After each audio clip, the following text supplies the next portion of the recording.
Мокрота из горла вылетит после одного стакана этого напитка. Сейчас я расскажу вам о мощном рецепте чая с немедленным эффектом.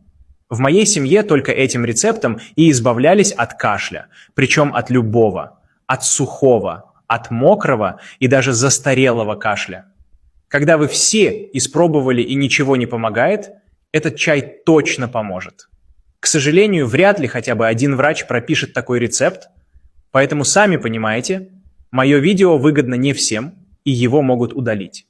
Поэтому еще больше советов для здоровья, даже тех, которые нельзя выкладывать здесь, есть в моем телеграм-канале. Жмите на фото справа, затем по ссылке в описании и подписывайтесь на него, если вам не безразлично свое здоровье. Спасибо!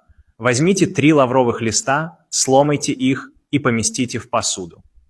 Теперь нарежьте на мелкие кусочки небольшой корень имбиря, добавьте его в кастрюлю, залейте водой, доведите до кипения и варите на небольшом огне 5 минут, затем накройте крышкой и оставьте на 10 минут настояться.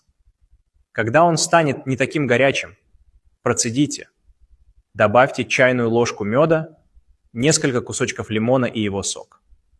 Пить такой чай нужно 2-3 раза в день, через полчаса после приема пищи.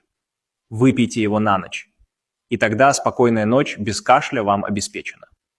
Пейте, пока кашель не пройдет.